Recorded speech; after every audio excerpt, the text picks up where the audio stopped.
Thank you, Mr. President. Last week, I submitted a FOIA request to the EAA asking that they provide more information in terms of past and current enrollment, the number of students expelled and suspended, safety policies, results of a financial audit, certification of EAA's administrators, compliance with teacher requirements, EAA's human capital management system, and MDE reporting requirements for the Registry of Educational Personnel. But as far as I'm concerned, we already have all the information we really need about the EAA. In case you missed it, on Friday, information was released in the Detroit News that the EAA overstated the number of schools under their authority in order to bid to win $35.4 million in grants from the federal government, a grant that they ended up receiving as a result. In the application, the EAA claimed to have legislative permission to grow to 60 schools by 2017 over the 15 that they currently have.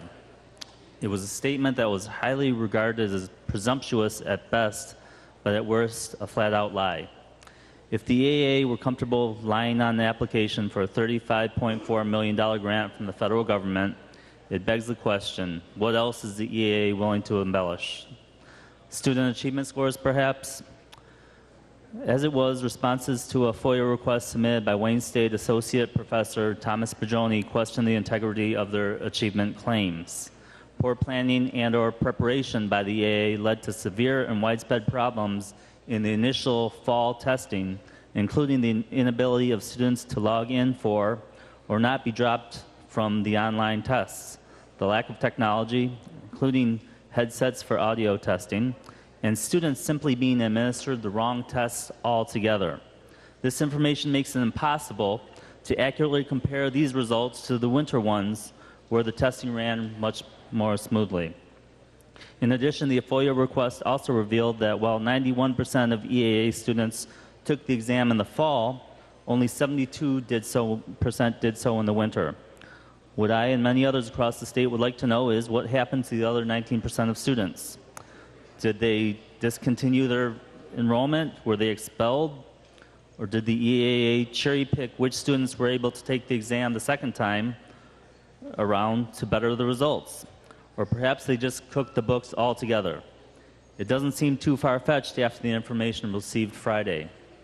Academic issues are just the beginning in a long line of issues we've witnessed under the EAA's reign of control. Just last month, a report was released that documented unprecedented problems amongst the EAA's pupils, involving more than 1 out of every 2 students. The disciplinary infractions included offenses of every kind, from gambling and truancy to disorderly conduct and weapons possession. Perhaps such issues would be under control if the EAA hadn't hired a private contractor who failed to train their employees on how to conduct standard safety measures such as CPR and first aid. Security officers aren't the only ones with a severe lack of training. Many EAA teachers are thrown into the fire without adequate preparation or support. Not surprisingly, the teacher turnover rate is dramatic, with 1 of 5 quitting the EAA within its first 6 months of operation. 51% of teachers in the EAA have 3 years of experience or less, while 20% of the teachers are from Teach for America. For those not familiar, Teach for America is a program that sends college grads through a 5-week crash course in teaching before immersing them in the schools. A reliance on young, inexperienced teachers further documents the EAA's inability to think toward the future and operate in a sustainable manner. After being stonewalled by the authority, Rep. Kogan-Lipton also FOIA'd the EAA. The request was met by more stall tactics, including a request for a deposit and an extension. Eventually, the response was delivered, revealing that the authority had taken $12 million in loans from struggling DPS. This amount is in addition to $2 million borrowed from the state last January, despite the claim that the authority would be funded solely through the per-pupil allowance from the state and charitable donations. I find it alarming that even after receiving millions of dollars in philanthropic support, the EAA is still struggling to get by. I'd like to be very clear, I don't oppose solutions to advance Michigan's lowest performing schools. Foundations can do wonderful things when partnered with education.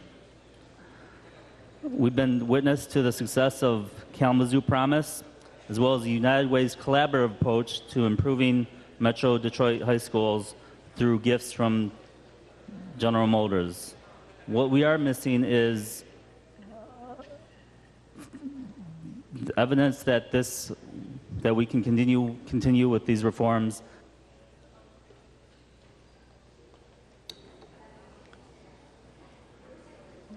Senator Hopgood moves that his remarks be printed in the Journal.